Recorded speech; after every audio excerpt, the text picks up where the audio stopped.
2025 கடைசி மாதத்திற்கு நேரம் வந்துட்டோம். இந்த 11 மாதங்கள் ஒவ்வொருவருக்கும் எப்படி இருந்துச்சுன்னா, ஐயா தொடங்கின நாள்ல இருந்து ரொம்ப சந்தோஷம், ரொம்ப மகிழ்ச்சி, கேட்ட காரியம் எல்லாம் கிடைச்சிருச்சு, இந்த வருஷத்துல எங்களுக்கு அப்படியே ஒரு பிரச்சனை கூட கிடையாது, ரொம்ப சந்தோஷமா இருந்தோம் அப்படின்னு யாருமே சொல்ல முடியாது. உலக மனுஷனை ஒப்பிட்டு பார்க்கும்போது தேவ பிள்ளைகளுக்கு இன்னும் அதிக உபத்திரவங்கள் இருந்திருக்கும், வேதனைகள் இருந்திருக்கும், பலவீனங்கள் இருந்திருக்கும், தேவைகள் இருந்திருக்கும். உலக மனுஷனுக்கும் தேவ பிள்ளைக்கும் உண்டான ஒரு வித்தியாசம், உபத்திரவங்களை குறித்து கவலைப்படுகிறவன் உலக மனிதன், உபத்திரவங்களை குறித்து சந்தோஷப்படுகிறவன், தேவ சமூகத்திலே மகிழ்ந்து களி கூறுகிறவன் தேவ பிள்ளை. அல்லேலூயா.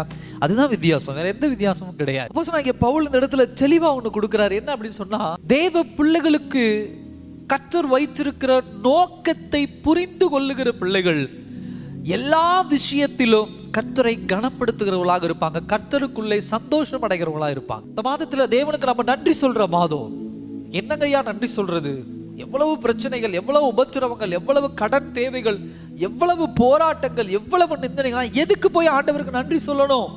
2025 வருஷம் எனக்கு நல்ல வருஷமாவே இல்லை, நான் எப்படி ஆண்டவருக்கு நன்றி சொல்லுவேன் அப்படின்னு சொல்லுகிற ஒரு மனநிலைமை அப்படிங்கிறது தேவனுக்குள்ள தேவ திட்டத்தையும் தேவ நோக்கத்தையும் அறிந்து கொள்ளாத தேவ பிள்ளைகள் தான் இப்படிப்பட்ட வார்த்தைகளை சொல்லுவாங்க. உண்மையாக தேவன் மீது பக்தி வைராக்கியம் கொண்ட பிள்ளைகள் பவுல் போல, அப்போஸ்தலனாகிய பவுல் போல சொல்ற ஒரு வார்த்தை, உபத்திரவங்களிலேயும் கர்த்தருக்குள் மகிழ்ந்திருப்போம்.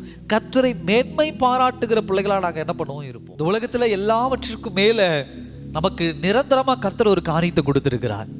நம்முடைய விசுவாசத்தின் மூலமாக நியாய தீர்ப்பை செய்து பரலோகத்திற்குண்டான வாசலை கர்த்தர் உங்களுக்கும் எனக்கும் திறந்து வைத்திருக்கிறார். அது மாத்திரமல்ல, தேவனோடு இருக்கக்கூடிய இழந்து போன உறவை இயேசு கிறிஸ்துவின் ரத்தத்தின் மூலமாக கர்த்தர் உங்களுக்கும் என்ன பண்ணியிருக்கிறார், தேவன் எனக்கும் கொடுத்திருக்கிறார். இந்த தாட்ஸ், இந்த எண்ணங்கள் எந்த தேவ பிள்ளைக்குள்ள இருக்குதோ அவர்கள் ஒருபோதும் தற்போது இருக்கிற சூழ்நிலைகளை குறித்தும், உபத்திரவங்களை குறித்தும், போராட்டங்களை குறித்தும், நிந்தனைகளை குறித்தும் கவலைப்படாமல் எல்லா நேரத்திலும் கர்த்தருக்கு நன்றி சொல்லுகிற பிள்ளைகளா இருப்பாங்க. காரணம் தேடிக்கிட்டு இருக்க மாட்டாங்க. இந்த பிரச்சனை, அந்த பிரச்சனை, இவ்வளவு போராட்டம், இவ்வளவு நிந்தனை, இவ்வளவு உபத்திரவம், இதுல எது நல்ல விஷயம் நடந்தது, நான் கர்த்தருக்கு நன்றி சொல்ல அப்படின்னு காரணம் தேடுகிற பிள்ளைகளா நம்ம இருக்கக்கூடாது. இந்த டிசம்பர் மாதத்துல கர்த்தருக்கு நன்றி சொல்லுகிற மாதமா இருக்கணும். 2025 உபத்திரவம் இருந்தாலும், பாடுகள் இருந்தாலும், நிந்தனைகள் இருந்தாலும் கர்த்தர் என்னை பலன் கொண்டு எழும்ப செய்தார். 2026க்குள்ள சந்தோஷமா என்னை உள்ளே கொண்டு போகிறவராக இருக்கிறார்.